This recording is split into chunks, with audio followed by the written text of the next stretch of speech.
morning, everyone. Thank you so much for being here. I'm Jennifer Prediger. I'm a journalist, and I've been covering the DNC for many years now. And I have to say that today's conversation is a very exciting one. So as you all know, the Better Deal was announced earlier last week, though there are some elements of the Better Deal that haven't been fully understood. So luckily, we have a person from the DNC here today, Frank Spencer. He's the Deputy Vice Chair of Civic Engagement, to discuss some of the finer points. All right, thank you so much, Jennifer, and thanks for coming. Lots of people did miss a few of the finer points of the Better Deal. It is a profound turning point in the history of our party and the history of our nation. It takes our party right back to its progressive roots. And this week we're rolling out a series of sort of town halls like this to communicate and get feedback on the finer points that people might have missed, as well as to talk about new directions and solicit your ideas. So please stay tuned. Use the hashtag.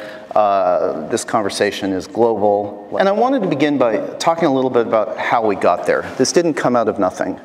As Senator Schumer said last week, when you lose to somebody who has 40% popularity, you've got to take a good, strong look in the mirror and ask yourself what happened.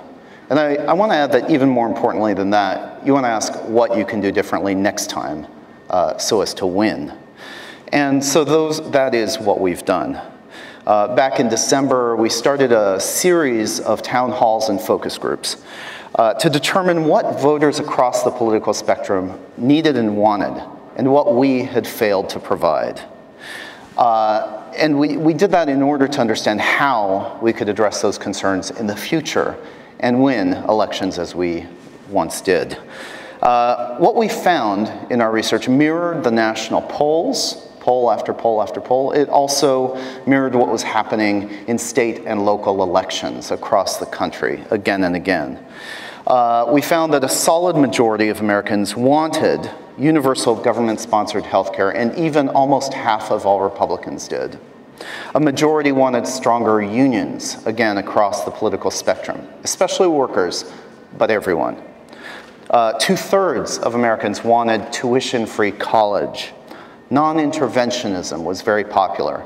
As we know, a number of Trump voters voted that way because of his promises to keep us out of conflicts.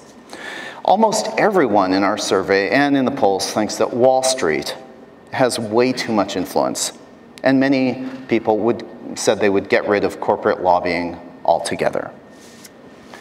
Once we had understood these concerns that we had failed to address, we began to look at how we could do so in the future. And that's when we realized we couldn't. Our hands were tied, in large part because of our donors. Medicare for All would be a disaster for the insurance companies and pharmaceutical companies who are very important donors to our party.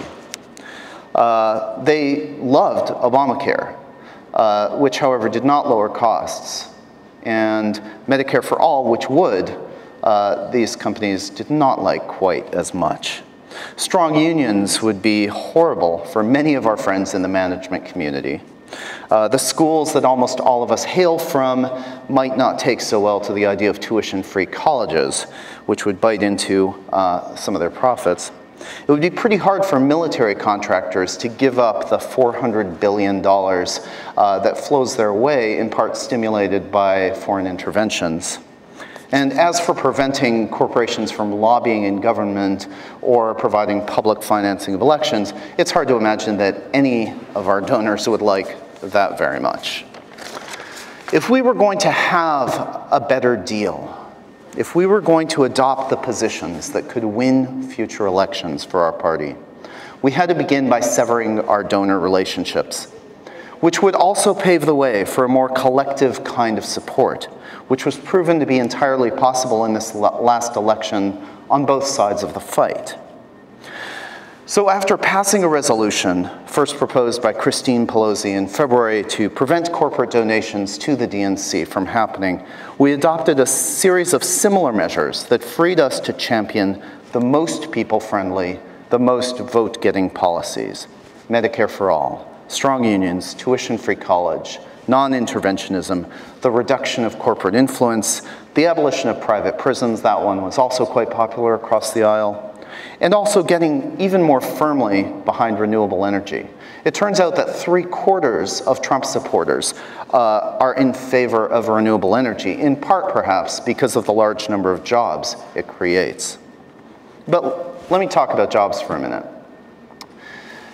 Studies suggest that within the next 20 years, almost half of all jobs in the United States could be lost to automation. We don't know whether this will happen, but it's possible. And regardless of whether this does happen, a universal basic income will help all people have a good future, regardless of their position within the wolf-eat-dog hierarchy that is increasingly taking shape in our country.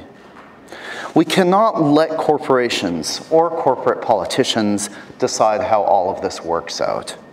In the past, again and again, the people behind the party of the people stood up against corporations and their politicians to achieve most of the things we call civilized today. Social Security, the 8-hour workday, the weekend, an end to child labor, and so on and so forth. It's time once again for people to decide how the world ought to be, and to stop leaving decisions in the hands of the children who happen to have the most toys. Starting today, the Democratic Party is going to serve the people once again by fighting for what people need and want, and that therefore win elections. And to begin doing that, we're going to aim to outlaw corporate lobbying in government, and we're going to fight for the public financing of elections. That's what the DNC Take Back is all about, because better just isn't good enough.